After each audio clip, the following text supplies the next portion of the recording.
Subscribe કરી લો અમારી આ યુટ્યુબ ચેનલ જીકે ગુરુ ગુજરાતીને, જેથી આવનારા દરેક વિડીયોની નોટિફિકેશન તમને સૌપ્રથમવાર મળી જાય.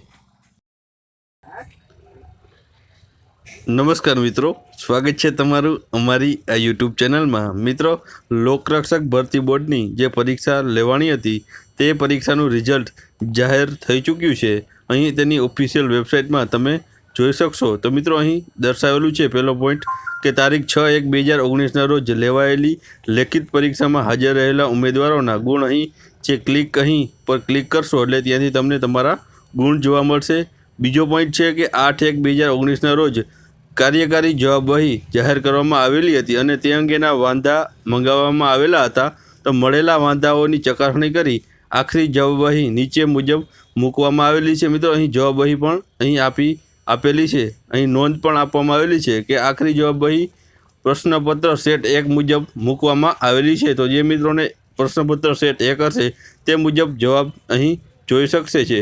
મિત્રો, અહીં બીજી પણ એક આવી છે માહિતી, તેમાં લખેલું છે કે હવે ફાઇનલ આન્સર કીના વાંધા અંગે કોઈ પણ પ્રકારની રજૂઆત કરવાની રહેશે નહીં. મિત્રો, આ છેલ્લી ફાઇનલ છે તે જવાબવહી મૂકવામાં આવેલી છે. અને ત્રીજો પોઈન્ટ છે કે જે ઉમેદવારો પોતાના લેખિત પરીક્ષાના OMR શીટમાં રીચેકિંગ કરવા ઈચ્છતા હોય તે તમામ જે કેટેગરીના એટલે કે જનરલ, SC ST કે SC BC ઉમેદવારોએ પેપર દીઠ રીચેકિંગ ફીના ₹300 ચેરમેન લોકરક્ષક રિક્વાયરમેન્ટ બોર્ડના નામનો રાષ્ટ્રીયકૃત બેંકના demand draft payable at Ahmedabad તેમજ પોતાના કોલ લેટરની ઝેરોક્સની નકલ, અરજી અને અરજીમાં ઉમેદવારે પોતાનું પૂરું નામ, રોલ નંબર, પ્રશ્નપત્રિકા કોડ અને મોબાઈલ નંબર અવશ્ય દર્શાવવાના રહેશે. સાથે જ 5/2/2019થી તારીખ 19/2/2019 સુધી રૂબરૂમાં અથવા તો સ્પીડ પોસ્ટ દ્વારા નીચેના સરનામાએ અરજી મોકલવાની રહેશે.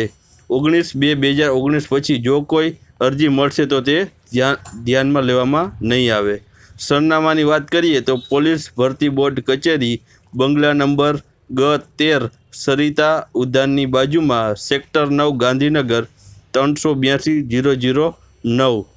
ત્યાર પછી ચોથી વાત કરીએ તો વધુમાં ઓનલાઈન અરજી કરતા સમયે કોઈપણ ઉમેદવારે જાતિની વિગતો ભરવામાં ભૂલ હોય અને મહિલા ભરેલી હોય, મેલ હોય ને ફિમેલ ભરેલું હોય, અથવા તો ખરેખર મહિલા હોય અને પુરુષ ભરેલો હોય તો થયેલ હોય એવું, તો આવા ઉમેદવારોએ ઉપયુક્ત ધરાવેલા સરનામા ઉપર 5/2/2019 થી 12/2/2019 સુધીમાં સવારના 11 થી સાંજના 17 વાગ્યા સુધી રૂબરૂ આવીને રજૂઆત કરવાની રહેશે. ત્યારબાદ આ રજૂઆત ધ્યાનમાં લેવામાં આવશે નહીં.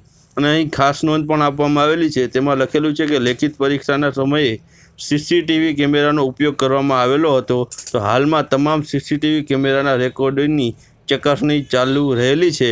આ ચકાસણીમાં જો કોઈ ગેરરીતિ માલુમ પડશે તો સંબંધિત ઉમેદવારોને ઉમેદવારી રદ કરવામાં આવશે અને તે તમામ માટે બંધનકર્તા રહેશે.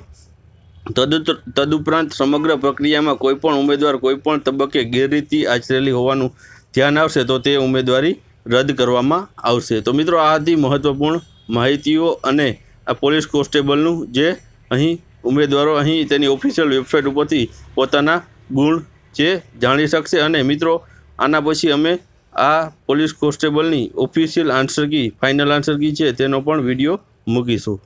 તો વિડીયો જોવા બદલ